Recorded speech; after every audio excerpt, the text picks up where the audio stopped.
disusul oleh Pak Edi besok ya, hari besok. Kemudian ini juga buat pembelajaran buat Pak Lukman sebagai guru calon guru penggerak angkatan ke-9.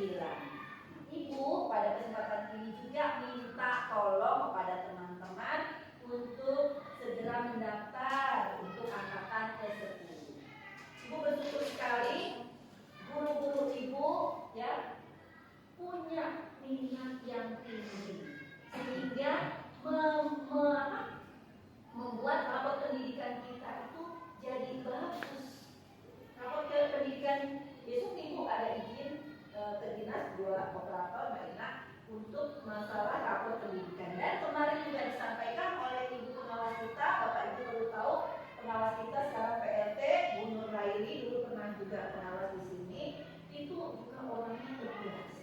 Tolong disampaikan ke guru-guru untuk mendaftar guru penggerak ya. Insya Allah ada yang muncul, ibu masih menunggu Pak Rafi, Pak Gandhi, Pak Jaki, Bu Sri, kemudian Bu Rani sedang CDP, ibu mempersilakan Bu CDP dulu, Bu Kokom gitu ya.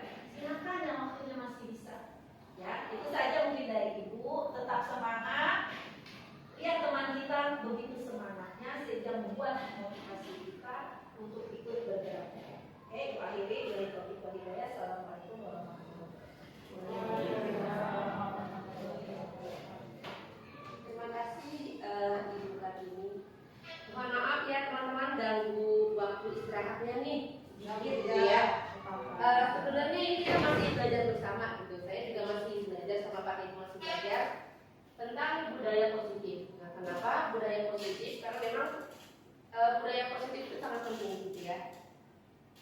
Seberapa pentingnya sih? Nanti kita bisa lihat di slide-nya. Ya. Kita masih belajar bersama ya, bagaimana kita berkolaborasi dan saling dukung untuk mewujudkan budaya positif di SDN Keramat 03 yang kita cintai ini. Pasti kita harus cinta, ya, karena ya inilah ladang usaha kita gitu loh. Kalau kita nggak cinta, ya mau cinta sama SD mana lagi? Kalau kita cinta sama SD kita sendiri. Tujuan pendidikan di Indonesia menurut Ki Hajar Dewantara sebenarnya menuntut itu adalah pendidikan itu adalah menuntut segala kekuatan kodrat yang ada pada anak-anak tersebut agar mereka menjadi manusia dan anggota masyarakat yang dapat mencapai keselamatan dan kebahagiaan yang setinggi-tingginya sesuai dengan kodrat alam dan kodrat zaman. Nah, ini yang ditekankan oleh KHD gitu ya. Sesuai dengan kodrat alam dan kodrat zaman. Maksudnya apa sih kodrat alam? Kalau kita di SD kan masih mendidik anak yang usianya rendah ya, yang mereka masih senangnya bermain gitu loh. Untuk SMP pun mungkin lebih senang bermain gitu ya. Nah, kodrat alam anak dari usia SD itu bermain. Jadi kita seyogianya menurut KHD mendidik itu sesuai dengan apa yang mereka senangi, menggunakan permainan membuat mereka bahagia, gitu ya, bahagia dan selamat menurut KHD. Lalu kodrat zaman, nah kodrat zaman itu apa? Kalau anak-anak didik kita ini berada di lingkungan atau berada di zaman apa sih 4.0 ya, jadi apa sih namanya, teknologi itu lagi sangat tinggi gitu ya. Jangan sampai ketika anak kita bermain gadget sudah sangat sampai ke jauh gitu, kita masih nggak paham yang namanya TikTok apa, yang namanya Facebook apa. Jadi kita jangan sampai ketinggalan sama anak gitu. Nah, ini menurut KHD, pendidik hanya dapat menuntun tumbuh atau hidupnya kekuatan kodrat yang ada pada anak agar dapat memperbaiki laku dan tumbuhnya kekuatan kodrat anak. Jadi menurut KHD sendiri, guru itu hanya sebagai petani. Jadi hanya sebagai kita hanya merawat si anak itu tumbuh, bukan berarti kita yang menentukan mereka mau tumbuh seperti apa gitu. Kita nggak bisa kan merawat apa sih namanya, menumbuhkan padi, tapi kita berharapnya yang tumbuh adalah sebuah pohon pisang gitu. ya anak ini ya kayak kemarin anak kelas 1 kan ada siapa Bu? Yang anak yang kemarin dipindah ya yang agak autis ya. Kita nggak mungkin minta si anak ini untuk seperti anak yang lain, gitu ya. Kita hanya bisa menumbuhkan apa yang dimiliki oleh anak ini menurut Ki Hajar Dewantara. Nah, budaya positif, jadi budaya positif di sekolah itu adalah nilai dan kebiasaan di sekolah yang berpihak pada murid agar mereka dapat berkembang menjadi pribadi yang kritis, penuh hormat, dan bertanggung jawab sesuai dengan profil pelajar Pancasila. Konsep utama budaya positif itu ada 8. Yang pertama adalah perubahan paradigma belajar, lalu disiplin positif, nilai-nilai kebijakan, kebutuhan dasar manusia, motivasi perilaku manusia, restitusi, posisi kontrol guru, keyakinan kelas, dan segitiga restitusi. Perubahan paradigma pembelajaran. Jadi pembelajaran dengan paradigma baru itu merupakan pembelajaran yang dirancang berdasarkan prinsip berdiferensiasi. Sehingga peserta didik belajar sesuai kebutuhannya berdasarkan tahap perkembangan sesuai teori psikologi modern untuk mewujudkan profil pelajar Pancasila. Gitu ya. Berdiferensiasi di sini artinya kita belajar itu menggunakan segala macam apa yang dimiliki oleh siswa. Jadi kalau misalkan siswa itu dia tipe belajar yang audiovisual gitu ya atau kinestetik, dan kita harus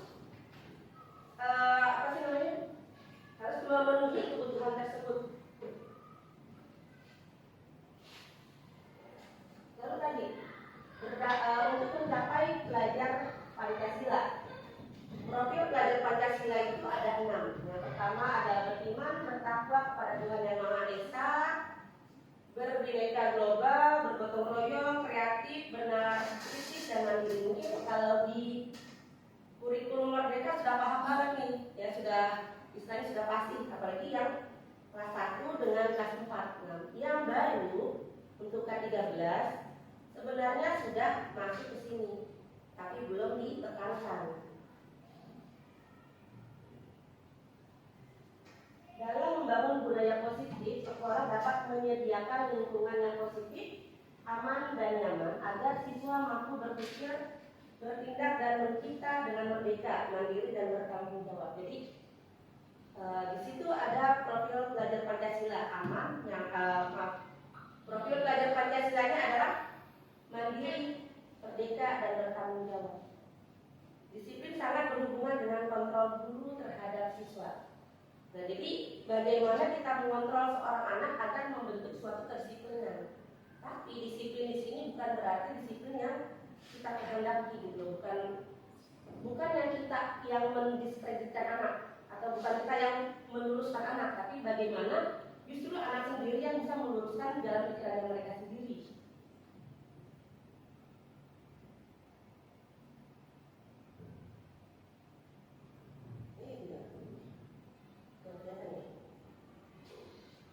Teori kontrol dan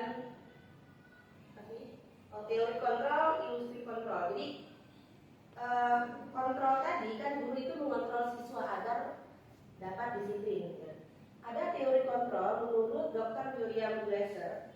Yang pertama adalah ilusi guru mengontrol murid. Jadi seolah-olah kita dapat mengontrol murid, padahal murid itu sebenarnya tidak bisa dikontrol. Mereka hanya mengiyakan dia, padahal tidak. Mereka punya prinsipnya mereka sendiri. Lalu ilusi yang kedua adalah ilusi bahwa semua pengetahuan positif, efektif dan bermanfaat. Jadi menurut guru itu semua pengetahuan itu positif, efektif dan bermanfaat gitu loh.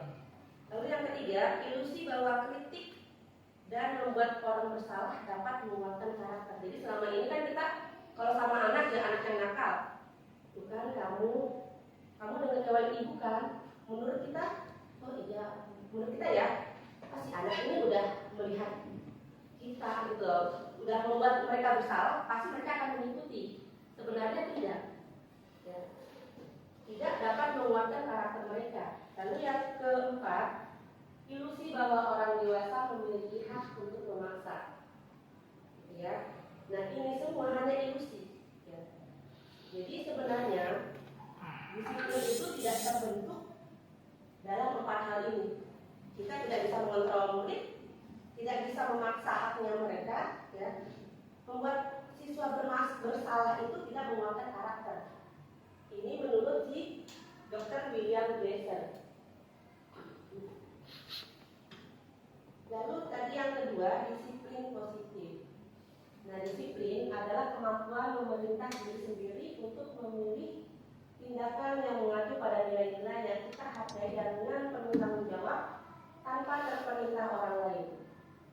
Jadi disiplin itu bukan dari luar, ya, bukan dari eksternal, tapi harusnya dari internal. Bagaimana kita dapat mendisiplinkan diri kita sendiri, datang tepat waktu, lalu disiplin berpakaian, gitu ya, bukan dari perintah dari orang lain, harus dari kita sendiri.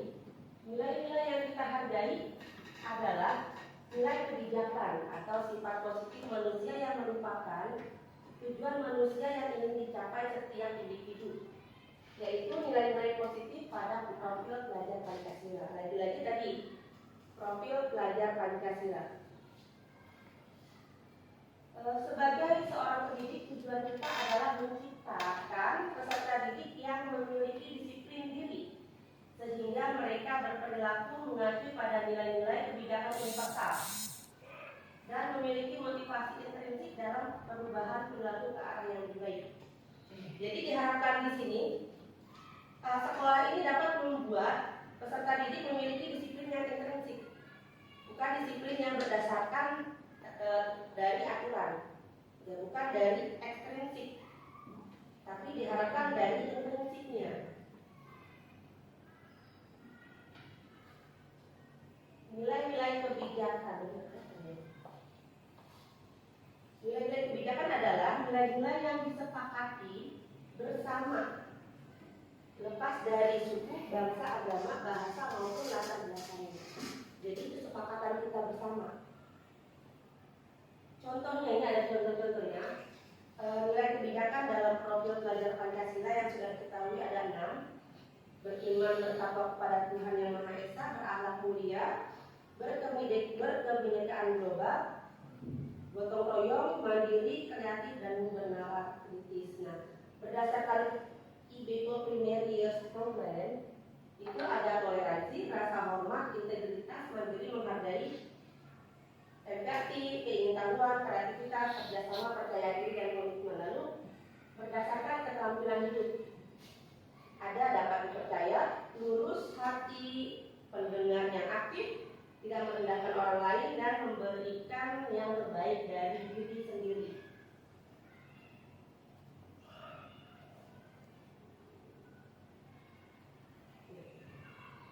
Kebutuhan dasar. Sekarang kita belajar atau kita sama-sama belajar tentang kebutuhan dasar. Kenapa sih?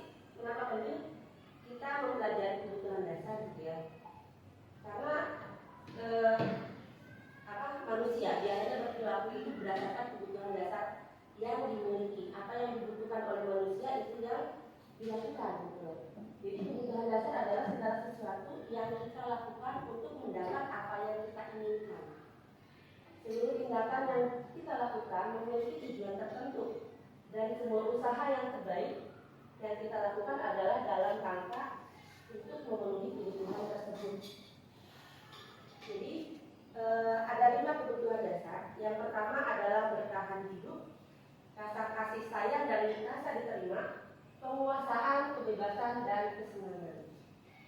Apa sih kebutuhan hidup? Kebutuhan hidup yang pertama adalah makanan, tentu, pakaian, tempat tinggal, ya, keamanan, dan keselamatan. Lalu rasa kasih sayang, rasa diterima, dipedulikan, berbagi, kerjasama, menjadi bagian dalam kelompok.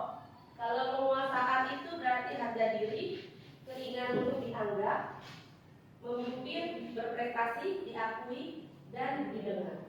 Kalau kebebasan berarti mandiri, dia ingin memiliki pilihan sendiri, mencoba hal baru biasanya, ya, dan mampu mengendalikan arah dirinya. Lalu kalau kesenangan, bermain, humor, antusiasme, dan tertawa. Nah, kalau makanan biasanya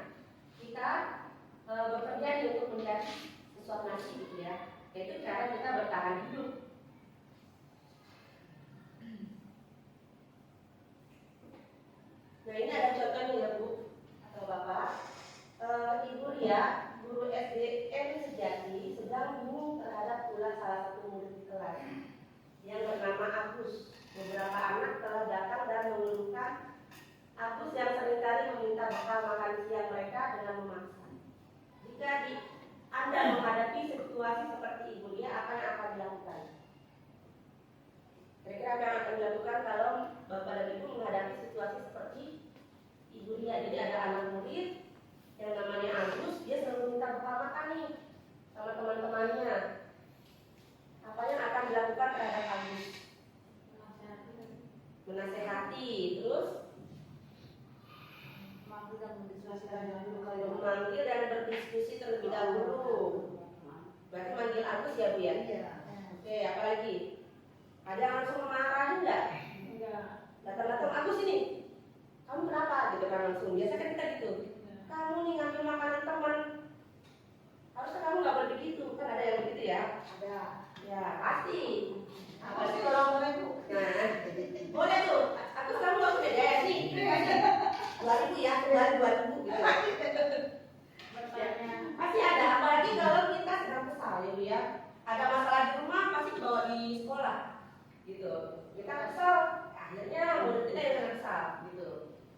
Lalu menurut Ibu Bapak, apa alasan Agus melakukan hal tersebut? Nah, dari 5 tadi kan ada 5 kebutuhan dasar ya. Ada bertahan hidup, kasih sayang, penguasaan, kebebasan dan kesenangan. Dari 5 ini kira-kira apa yang dibutuhkan oleh Agus? Kasih sayang. Kenapa kasih sayang? Lagi kasih makan. Berarti kan kalau lagi kasih makan kan bertahan hidup ya. Apalagi kurang perhatian dari mamanya, nggak dibawain bekal gitu ya. Belum makan. Ya. Jadi sebaiknya ketika ada masalah kita mempertanyakan dulu ke anak. Masalah kamu apa gitu ya? Karena mungkin kita hanya melihatnya si anak itu nakal. Menurut kita nakal ngambil makanan gitu. Tapi menurut dia ada kebutuhan yang ingin dimiliki. Bisa jadi ketika kita tanya sama anak kebutuhan dasarnya yang pertama survival. Ya. Dia si Agus ini lapar karena tidak dikasih sama orang tuanya, akhirnya ngambil sama punya teman gitu ya. Lalu dia kurang rasa kasih sayang, ingin diperhatikan teman-temannya. Bisa jadi teman-temannya selama ini cuek. Jadi cuek sama Agus, akhirnya dia cari perhatian seperti itu, gitu ya. Atau dari segi power, penguasaan, si Agus pengen merasa hebat, pengen diakui jadi orang yang hebat oleh temannya. Lalu dari kebebasan, mungkin si Agus ini bosan sama makan yang selama ini dibawa mamanya. Yang dibawa telur lagi, ya pengen jajan punya yang lain spaghetti misalkan. Jadi ya teriyaki gitu ya. Lalu dari rasa senang, si Agus ternyata senang nih melihat temannya nangis, melihat temannya kesal gitu ya. Dia senang melihat temannya kesal. Jadi kebutuhan ini yang harusnya kita lihat ketika anak punya masalah. Ada masalah apa sama dia? Sehingga dia nakal. Kalau menurut kita dia nakal, padahal dia mencari sesuatu yang tidak dia miliki selama ini.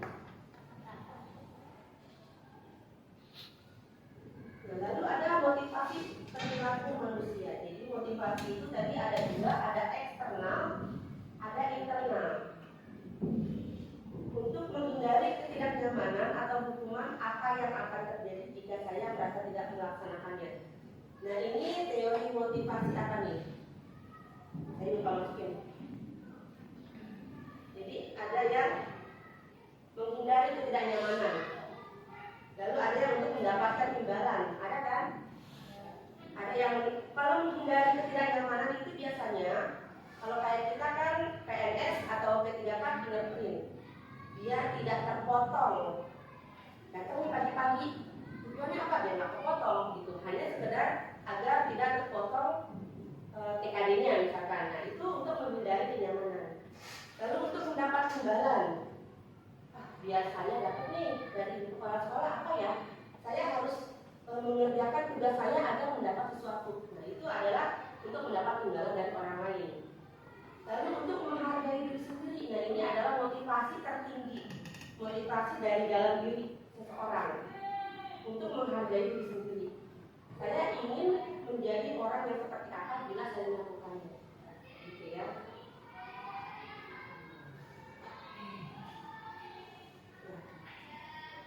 Tadi ada hukuman, ada konsekuensi, ada restitusi namanya. Jadi yang hukuman tadi adalah kita menghindari hukuman. Yang pertama tadi tidak terencana atau tiba-tiba, lalu murid tidak tahu apa yang akan terjadi atau tidak terlibat, lalu bersifat satu arah. Jadi kita hanya menghukum anak tanpa anak tahu alasannya apa, tanpa kita tanya alasan anak itu sebenarnya apa dia berbuat nakal, ya.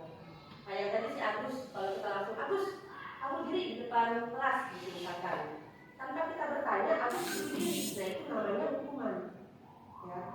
Lalu berupa hukuman fisik atau psikis. Biasanya kalau hukuman ini anak itu lebih cenderung takut, merasa malu dengan teman karena sudah dihukum. Lalu ada motivasi konsekuensi, dia lebih terencana, disepakati sesuai peraturan. Murid tetap dibuat tidak nyaman.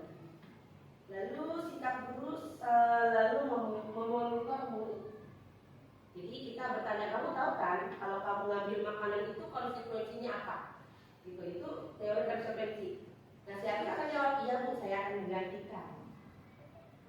Lalu yang terakhir adalah restitusi, yaitu proses menciptakan kondisi bagi murid untuk memperbaiki kesalahan.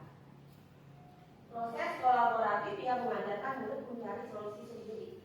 Jadi ketika restitusi, murid itu diajarkan untuk mencari solusi mereka sendiri.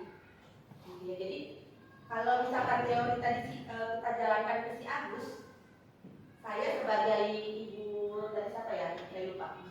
Iya, saya akan memanggil, bertanya, Agus, kamu kenapa gitu ya? Kenapa kamu ngambil makanan teman? Kamu memang belum makan.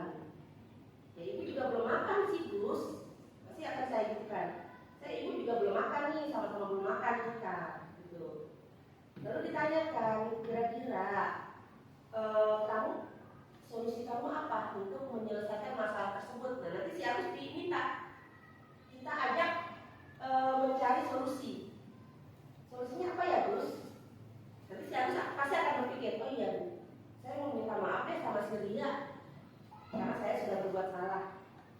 Lalu apalagi hanya itu saja, nanti dia akan menjawab lagi, oh iya saya akan menggantikan makanan yang sudah diambil.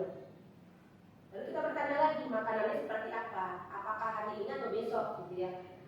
Nah itu adalah proses untuk mencari solusi agar si Agus dapat mencari solusinya sendiri.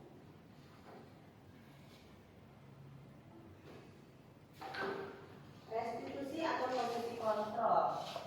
Jadi posisi kontrol guru ini ada 5. Yang pertama adalah penghukum, pembuat rasa bersalah, teman, pemantau atau manajer. Nah, penghukum ini mungkin yang sering kita jalankan. Terus terang saya juga dulu ya masih menjalankan lebih dominan ke penghukum. Biasanya kita lebih menjudge anak ya. Jadi kalau ada anak iseng ngambil bukan temennya, kita langsung kamu nggak boleh begitu diri, gitu kan? Itu teori penghukum. Kita tidak mendengarkan apa yang sebenarnya terjadi. Lalu kalau membuat rasa bersalah, jadi kita membuat si anak merasa bersalah terhadap perilakunya. Ada lagi sebagai teman, pemantau dan manajer. Jadi kita cek satu-satu. Contohnya nih, ada siswa tidak memakai atribut lengkap ketika upacara. Ketika kita menjadi seorang penghukum, kita pasti akan meminta anak untuk berdiri 1 jam di depan bendera sambil hormat bendera 1 jam. Nah itu kalau kita penghukum. Kita nggak peduli nih si anak itu kenapa nggak bawa atribut lengkap, gitu ya. Kita nggak mau tahu, pokoknya kamu harus diri. Nah itu tipe penghukum. Lalu pembuat rasa bersalah. Biasanya akan bertanya, Bapak atau Ibu, sudah berapa kali memberitahu kamu, tapi kamu kok masih aja sih begitu, kamu nggak kasihan gitu ya. Sama Ibu udah ngomong terus, udah ngomong terus, kamu tuh udah mengecewakan Ibu Jadi si anak itu akan bilang, kasihan ya ternyata ya, yaitu membuat rasa bersalah. Lalu yang ketiga itu kita sebagai teman, posisi kita sebagai teman. Ayo dong, kamu ikuti aturan dong, jangan begitu ya, gitu ya. Atau ketika ada guru tidak masuk, terus ada guru nih menggantikan, ayo dong kamu bantu ibu dong, jangan nakal ya, nanti ibu diomongin kepala sekolah. Nah itu sebagai teman posisi kita, gitu ya. Mungkin menurut kita itu udah paling oke sebagai teman, nah, ternyata itu masih belum oke gitu ya, karena masih ada lagi yang lebih bagus lagi. Ada lagi sebagai pemantau. Kamu sudah melanggar peraturan sekolah, tahu konsekuensinya kan gitu. Silakan beri atributnya, yaitu sebagai pemantau. Dia hanya memantau tindakan siswa melanggar atau tidak terhadap konsekuensi atau terhadap kesepakatan kelas. Nah, yang paling tinggi itu adalah sebagai manajer. Jadi kita bertindak sebagai manajer. Nah, sebagai manajer ini kita menggunakan segitiga restitusi namanya. Jadi apakah kamu tahu kesalahan kamu? Kamu tahu kan kesalahan kamu? Bagaimana cara memperbaikinya? Nah, itu sebagai manajer. Jadi kita yang bertindak untuk mengawasi anak. Sebagai teman dia, sebagai tadi membuat apa namanya pemantau dia. Nah ini manajer itu adalah menggabungkan itu semua.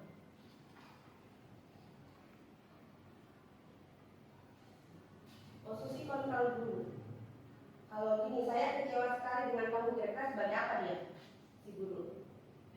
Kecewa, merasa bersalah. Ya, membuat rasa bersalah. Jadi kita membuat si anak merasa bersalah terhadap tindakannya. Kalau yang ini, apa rencana kamu untuk menyelesaikan masalah ini? Sebagai apa? Apa sih rencana kamu nih untuk menyelesaikan masalah kamu? Manajer. Ayolah, lakukan demi bapak atau ibu ya. Berarti apa nih? Teman. Sebagai teman. Kamu tidak pernah mendapat nilai jika tidak mengerjakan tugas. Dia nggak pernah mengerjakan tugas. Yaudah kamu nggak dapat nilai ya. Nah, Konsekuensi. ya konsekuensi. Udah paham ya berarti ya. Nah sekarang keyakinan kelas. Mengapa keyakinan kelas bukan peraturan kelas? Ada yang tahu nggak? Kenapa namanya keyakinan kelas yang dibuat bukan peraturan kelas? Karena keyakinan itu didasarkan atas kesadaran mereka. Oke, atas kesadaran. Kalau peraturan gimana Pak? Atas adanya sebuah keputusan. Adanya sebuah keputusan. Aturan yang ditetapkan. Ya, ada lagi ya? Mereka sudah menerima aturan yang ada. Jadi hanya menerima saja ya, bukan membuat bareng-bareng gitu ya. Jadi kalau yang namanya kesepakatan atau keyakinan, jadi kita sepakat bersama anak apa yang mereka inginkan. Gitu. Nah kalau peraturan mereka hanya menerima, mereka tidak terlibat dalam membuatnya, dan mereka lebih terkesan terpaksa, tidak dengan hati. Sebenarnya keyakinan kelas itu lebih baik dibuatnya di awal. Jadi ketika awal masuk pelajaran kita sama-sama nih membuat keyakinan kelas dengan anak, gitu ya. Keyakinan kelas sama kesepakatan Sama. Jadi kita sama-sama nih memberikan kesepakatan anak-anak pengennya sepakatnya apa. kasih pendapat anak. Ya, kita minta pendapat mereka apa. Apa yang harus dilakukan? Ya, mereka terus satu-satu. Nah kita bareng-bareng. Kira-kira yang ini sepakat nggak kalian? Kalau sudah, baru kita gabungkan. Jadi keyakinan kelas ini, kalau tadi kan kesepakatan kelas kan lebih panjang ya kalimatnya. Kalau keyakinan kelas itu hanya kalimat universal, jadi kalimat pendek. Kayak yang tadi sudah dijelaskan dari profil pelajar Pancasila kan ada mandiri. Nah itu. Kalau misalkan ini datang tepat waktu, itu kan keyakinan bukan keyakinan, kesepakatan kelas datang tepat waktu. Keyakinan kelasnya adalah disiplin. Jadi hanya satu kata aja. Keywordnya aja, itu bedanya. Ya, keyakinan dengan kesepakatan. kelas itu bersifat abstrak. Yang kedua berupa pernyataan universal. Yang tadi sudah dijelaskan di awal, itu lebih ke pernyataan universal, ya, yang lebih umum. Dibuat dalam pernyataan yang positif. Kan banyak yang tidak boleh memakai baju bebas atau tidak boleh memakai sepatu berwarna hitam. Nah itu kan kalimat negatif, tidak boleh. Kalau dalam kesepakatan kelas itu diusahakan kalimatnya adalah positif. Kalau tidak boleh memakai sepatu hitam berarti kita ubah jadi kalimat positif. Memakai sepatu hitam, ya. Menggunakan sepatu hitam, jadi lebih yang positif. Lalu yang keempat, sesuai dengan kondisi kelas. Nah, yang tahu kondisi kelas adalah kita sendiri dengan warga kelas atau siswa. Jadi keyakinan kelas yang satu dengan kelas yang lain walaupun sama-sama kelas 1 misalkan itu berbeda, karena kondisinya pun berbeda. Gitu. Lalu semua warga sekolah atau kelas dilibatkan. Mungkin kalau di kelas sudah ada terbentuk keyakinan kelas sendiri ya, tinggal di sekolah kan ya Bu ya. Jadi kalau di sekolah kita sama-sama duduk bareng, ngumpul bareng, kita membuat keyakinan sekolah. Keyakinan sekolahnya apa aja sih? Misalkan datang tepat waktu. Berarti ya kalau semuanya yakin seperti itu, berarti kita harus menjalankan. Seharusnya ya. Jadi kita buat nih keyakinan sekolah udah, tinggal keyakinan kelas ya Bu ya. Berarti yang belum keyakinan kelas udah, yang belum keyakinan sekolah. Lalu segitiga restitusi yang tadi. Untuk mencapai seorang guru menjadi seorang manajer, kita menggunakan yang namanya segitiga restitusi. Jadi yang pertama adalah menstabilkan identitas. Yang kedua validasi tindakan yang salah. Yang ketiga menanyakan keyakinan. Menstabilkan identitas itu bagian dasar dari segitiga restitusi. Tujuannya mengubah identitas anak dari yang gagal menjadi orang yang sukses. Contohnya berbuat salah itu nggak apa-apa loh. Jadi ketika menghadapi anak jangan langsung marah-marah. Kamu ngapain sih? Begitu banget sih? Gitu. Kok nakal banget sih? Biasanya kan kita cenderung kesal ya, nakal. Apalagi anaknya udah bikin ulah terus gitu. Pasti kesel banget, udah gemes gitu ya. Dan kita nggak boleh. Yang pertama itu adalah menstabilkan dulu identitas si anak. Kamu ya nggak apa-apa sih, ibu juga dulu pernah salah waktu SD, waktu sekolah gitu ya. Bapak ibu pun juga pernah salah sih, apalagi pakai sepatu misalkan bentang-bentong ya. Dulu ibu juga pernah sih pakai sepatu bentang-bentong. Nah itu kita stabilkan dulu identitas si anak gitu loh. Jadi jangan sampai dia merasa udah salah, disalahkan, semakin kecil mereka gitu ya. Yang pertama berbuat salah itu tidak apa-apa, itu kata yang pertama. Lalu tidak ada manusia yang sempurna, bisa kita bicarakan ya. Tidak ada manusia yang sempurna loh. Jadi semua manusia itu bisa berbuat salah, ya. Itu contohnya ya. Saya juga pernah melakukan kesalahan yang sama. Ibu juga sih dulu pernah nih melakukan kesalahan yang sama gitu. Lalu kita bisa menyelesaikan masalah ini atau bapak ibu tidak tertarik menjadi siapa yang salah, tapi ingin mencari solusi. Lalu kamu berhak merasa begitu gitu ya. Misalkan ada anak yang lempar-lempar kertas, nah temennya nonjok yang kesel. Terus kan kita jadi kesel. Dalam menstabilkan identitas, kita bisa ngomong ini, ya kamu berhak sih merasa marah sama teman kamu, itu hak kamu. Kita stabilkan dulu nih identitasnya dia. Lalu yang terakhir, apakah kamu sedang menjadi teman yang baik bagi dirimu sendiri, gitu ya. Sisi yang kedua dari segitiga restitusi itu adalah validasi tindakan yang salah. Jadi setelah distabilkan, setelah ditenangkan si anak, kita validasi tindakan dia salah atau benar. Jadi setiap tindakan kita dilakukan dengan satu tujuan, yaitu memenuhi dasar kebutuhan tadi. Ya, kebutuhan dasar manusia kan ada 5. Nah, tindakan yang salah itu untuk memenuhi 5 dasar itu. Bisa kita menggunakan kata-kata padahal kamu bisa melakukan yang lebih buruk dari ini ya. Gitu. Yang tadi itu dilempar kertas, kena muka temennya terus ditonjok temennya. Kita bisa ngomong nih, ya padahal kamu bisa melakukan perbuatan yang lebih ya, bisa lebih nonjok misalkan gitu ya. Tapi ternyata kan kamu hanya begitu doang gitu. Nah itu termasuk validasi tindakan yang salah. Atau kamu pasti punya alasan mengapa melakukan itu. Atau kamu patut bangga pada dirimu sendiri karena telah melindungi sesuatu yang penting buatmu. Atau kamu boleh mempertahankan sikap itu, tapi kamu harus menambah sikap yang baru. Ini validasi tindakan yang salah.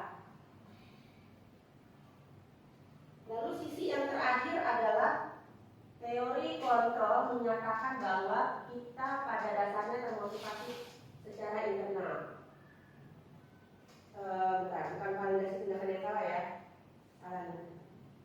Jadi menanyakan kesepakatan. Yang pertama adalah apa yang kita percaya sebagai kelas atau keluarga. Jadi sebelumnya kita membuat dulu nih kesepakatan kelas. Kalau sudah ada kesepakatan kelas dan ada anak yang melanggar, kita bertanya, kira-kira kamu melanggar kesepakatan apa di kelas? Gitu. Lalu apa nilai-nilai umum yang kita telah sepakati?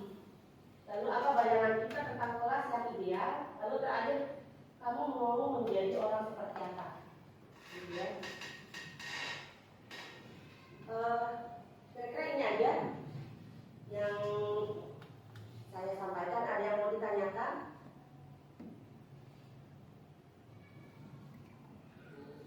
Ya. Sebuah materi yang menarik, hanya ada, menurut saya pribadi ada dualisme di sini. Yang ini bisa menjadi apa ya, pedang bermata dua atau bisa bermata dua, karena pada saat kita memberikan sebuah kalimat yang salah terkait dengan pembenaran sikap anak, ini justru malah bisa menjadi bumerang. Oh berarti saya nggak salah dong, seperti itu. Nah, ini mungkin perlu ada sebuah pendalaman terhadap bagaimana kita ini bisa menyampaikan sesuatu yang secara baik dan tepat bahwa kamu itu salah, tapi ini supaya bisa lebih dalam lagi. Ini ada contohnya ya. Saya kasih contoh kasus.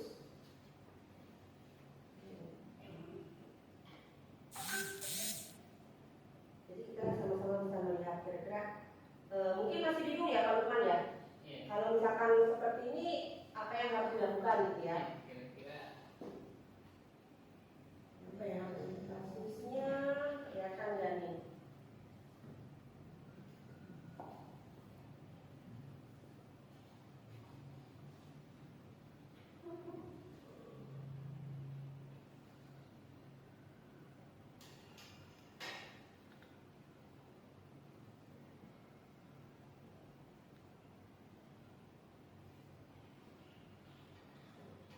Nah, ini ada kasus contohnya ya.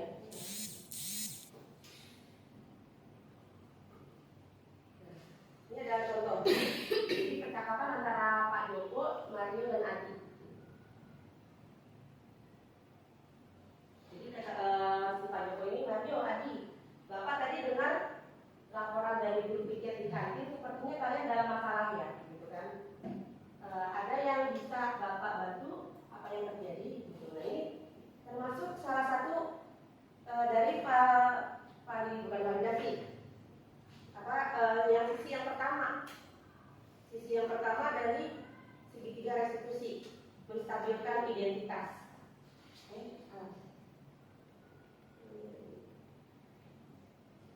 Terus si Maria tadi, iya Pak, tadi pada jam istirahat pagi kami lempar-lemparan makanan. Nggak sengaja nih kena wajah Ibu Diana, kepala sekolah katanya, yang sedang berjalan. Lalu melempar-lemparan makanan di kantin kena wajah Bu Diana ketika beliau sedang lewat, gitu kan, katanya Pak Joko. Iya Pak. Si Pak Joko itu melanjutkan, tadi ada informasi yang kamu tambahkan, kami tidak bermaksud melakukan investasi, katanya. Tapi kami tidak sengaja. Gitu ya. Lalu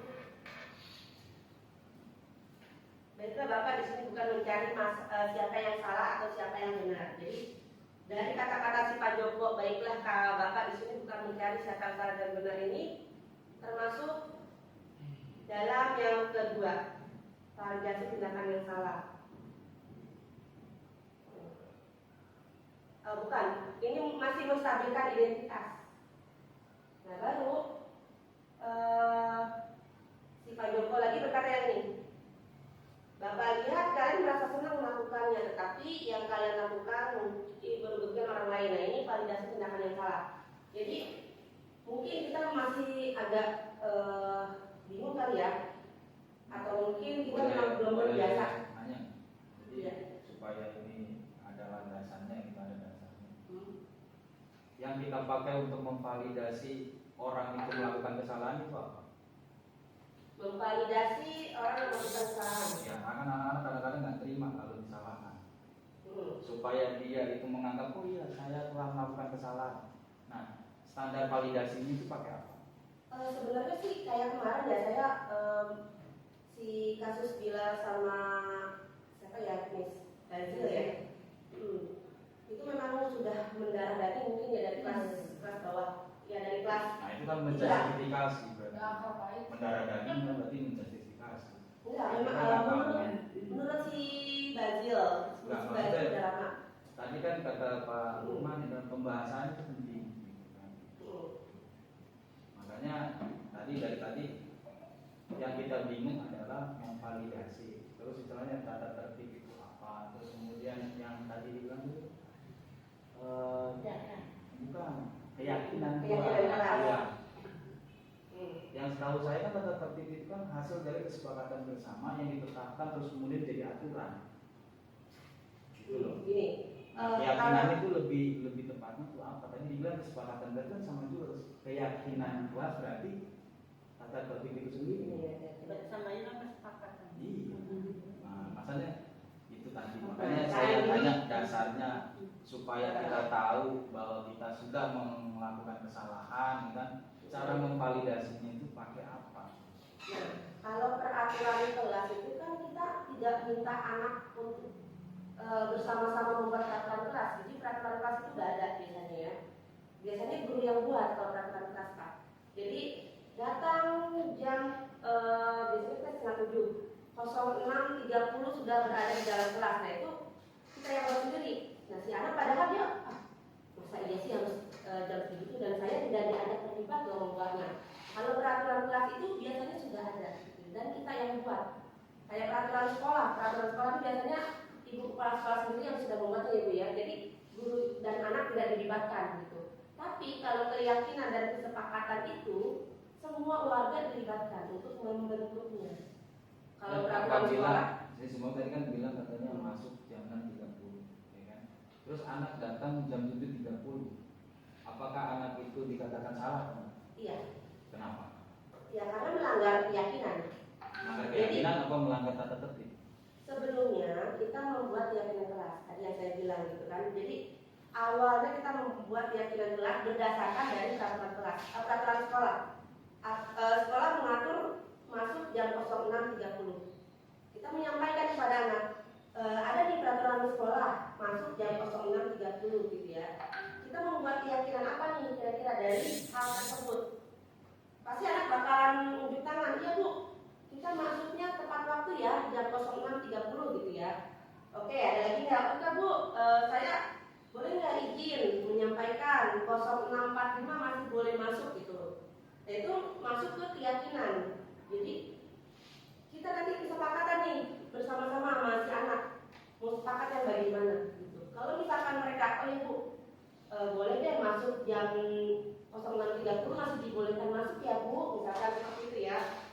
Karena kan mungkin ada yang jauh, ada yang ini, oke, kita sepakatnya itu oke gitu. Jadi ketika ada anak yang masuk 06.45 masih boleh masuk karena sudah sepakat gitu. Jadi kesepakatan kelas itu tidak keluar dari peraturan sekolah. Itu sih Pak. Masih bingung sebenarnya. Masih bingungnya? Karena yang itu lagi. Kalau peraturan dilanggar berarti kan ada dua kata, salah dan benar. keyakinan berarti ada toleransi. Kan gitu tadi. Oh, lewat dari 45 menit boleh. Kan gitu kan. Nah, ini untuk menggambarkan keyakinan dan tata tertib ini bagaimana gitu. Jadi supaya jangan sampai gini, kita sendiri aja bingung untuk bisa istilahnya memahami, apalagi kita menularkan ke anak. Jadi pembahasan terus kemudian pemahaman, kalau memang kita sudah bisa untuk untuk diri sendiri lah, otomatis nanti kita menyampaikan ke muridnya juga ya mudah-mudahan paham juga. Jangan sampai kitanya kurang paham dalam mengertikan itu ya, terus kemudian kita sampaikan kepada anak, nanti anak merasa lebih disalahkan, atau malah lebih parah lagi. Tadi Pak Lukman mengatakan bahwa ya, saya boleh melakukan seperti itu gitu kan, karena di sini tadi kan dikatakan oh boleh kok saya melakukan kesalahan, toh masih ada batas-batas toleransi yang bla bla bla bla. Nah, toleransi itu kan masih abstrak, masih belum belum kelihatan atau belum dibakukan. Batasnya sampai mana kan nggak diperlihatkan atau tidak dijelaskan, sehingga kita nanti jadi malah senang berbuat kesalahan ketimbang melakukan yang benar. Nah, sebenarnya juga ketika kemarin Bapak karya pun tentang ini ya, kami juga yang TGP juga banyak yang bertanya bagaimana jika ada kasus tapi ternyata anaknya melakukan kesalahan kembali gitu ya, keluar dari kesepakatan kelas atau sekolah gitu. Lalu kita lakukan restitusi lagi, katanya pendamping. Oke, restitusi kedua. Kalau misalkan melakukan kesalahan tersebut, kita terus melakukan restitusi yang tadi, ketiga restitusi sampai benar-benar mereka sadar. Gitu. Nggak sadarnya itu kan karena nggak ada validasi, standar validasi untuk mengatakan bahwa kita oh ya salah. Kalau misalnya kita tahu nih batasan dari kesalahan yang batasan yang terlampaui, kalau terlampaui ini berarti kita salah, ada garisnya gitu kan. Oh kalau saya masuk dalam zona ini berarti saya salah, kan sadar berarti. Tapi kalau misalnya batas garisnya itu nggak jelas, ya semua orang bisa dong menganggap bahwa dirinya benar. Nah batasan itu apa namanya? Validasi itu. Berdasarkan, jadi kalau misalkan si anak yang mana ya kasusnya Maksudnya apa?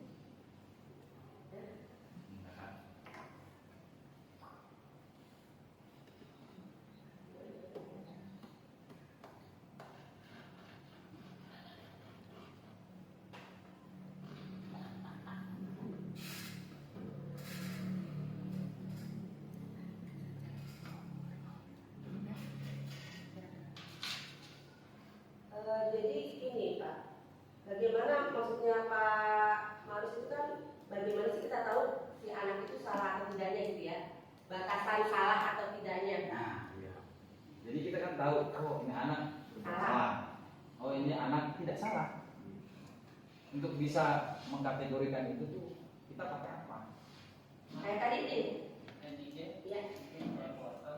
Tambahin Pak. Harus itu bukan kita, karena kita sebagai guru pendidik orang dewasa itu tentu lebih matang dalam membedakan mana yang benar, mana yang salah. Jadi maksudnya Pak Marus itu anak itu mengetahui kalau dia benar atau salah.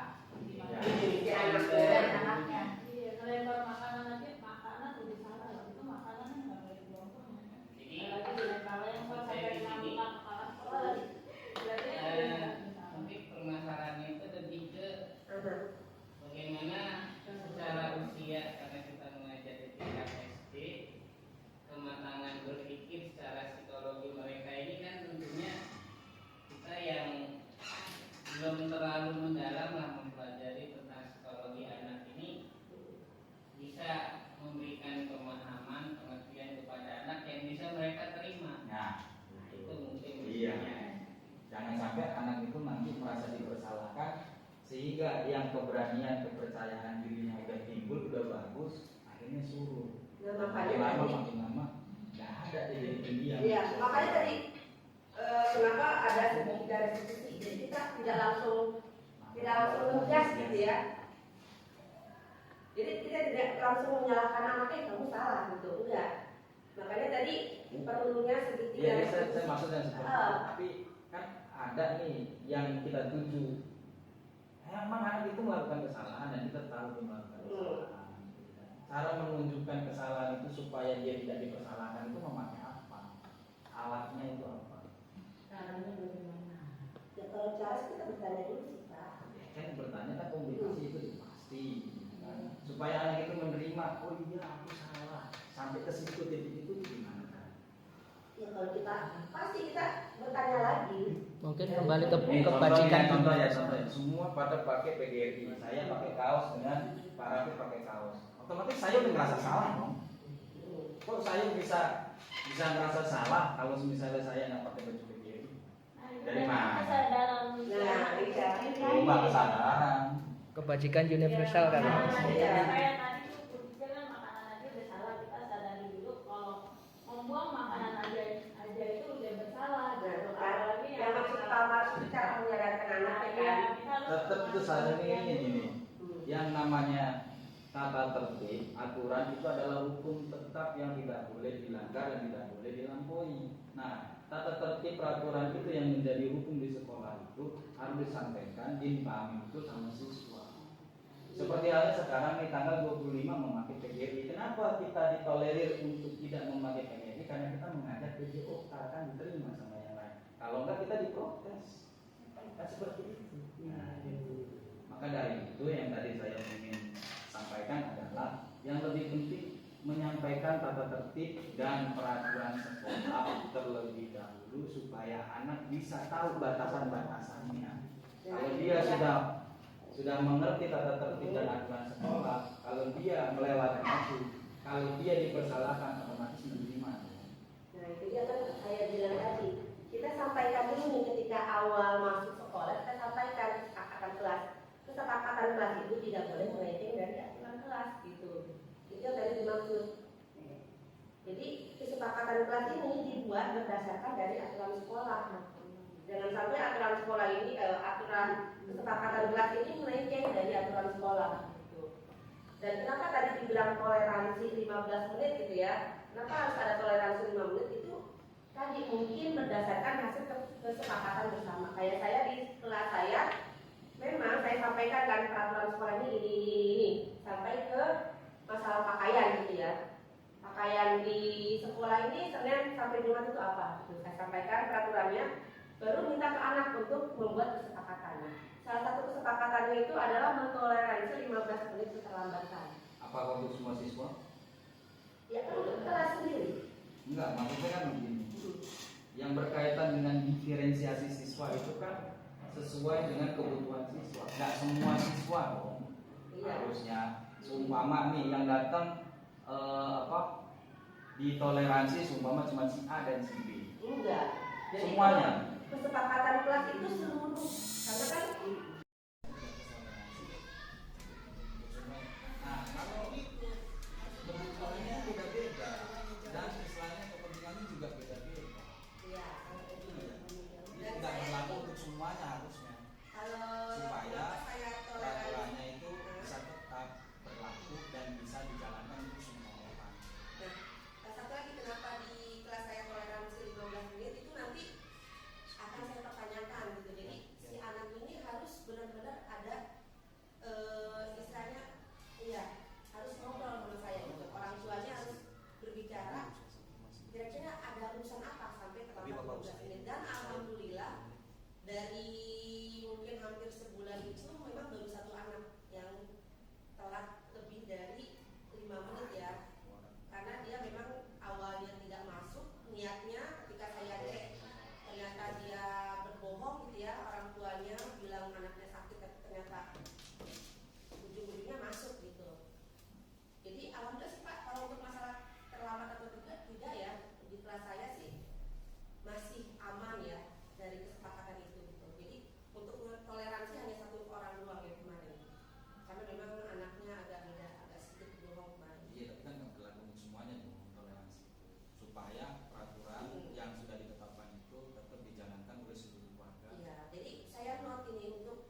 kebajikan universal.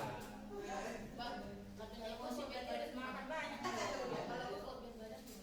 itu urusan juga pula. Itu harus disalurkan. Itu berarti kelebihan banyak makan. Sama Bu Eli.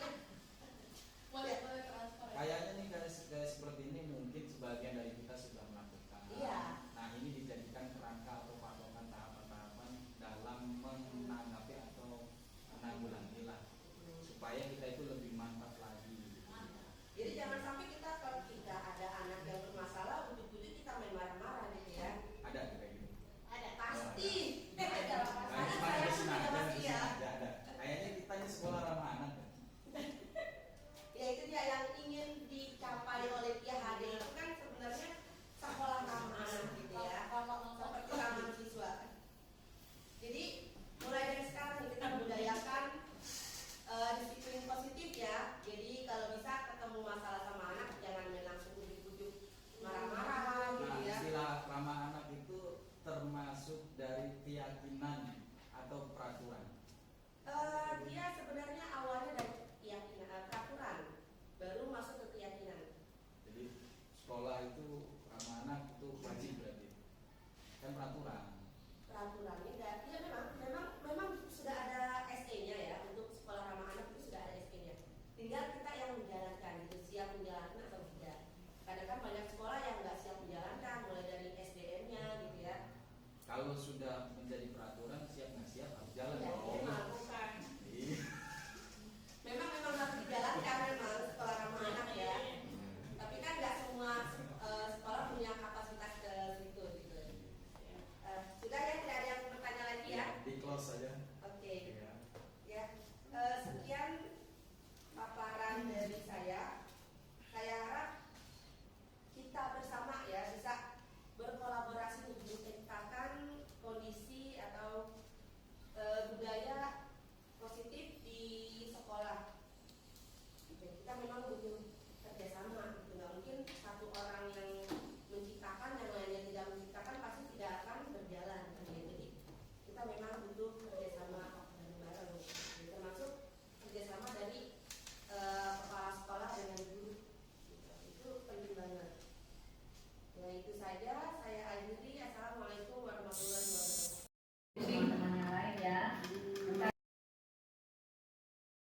Menurut saya tentang kegiatan desiminasi yang dilakukan Bu Nur Azizah yang kemarin dilakukan di SDN Kramat 03 itu sangat menginspirasi, bahwa banyak rekan guru itu ya semulanya tidak tahu atau belum tahu tepatnya tentang budaya positif, khususnya tentang hal-hal yang berbau hukuman, ya kan, konsekuensi, restitusi. Jadi desiminasi ini sangat membantu kita ya sebagai seorang pendidik, khususnya di SDN Kramat 03 ini lebih mengetahui secara mendalam bagaimana cara kita mengaplikasikan bukan hanya tentang pedagogik kita, cara mengajar kita, tetapi tentang memperlakukan siswa kita sebagaimana mestinya sesuai dengan apa yang sudah di materi-materi yang diajarkan oleh Dinas Pendidikan pada umumnya. Itu saja mungkin. Untuk kesepakatan kelas yang dilakukan Ibu Nur Azizah sebagai calon guru penggerak di SDN Kramat 03 kemarin, Bu Azizah sudah memaparkan bagaimana cara beliau membuat kesepakatan kelas yang melibatkan seluruh anak didiknya di kelasnya. Jadi tidak hanya kesepakatannya dibuat oleh Bu Nur Azizah sendiri, tetapi juga melibatkan seluruh siswanya.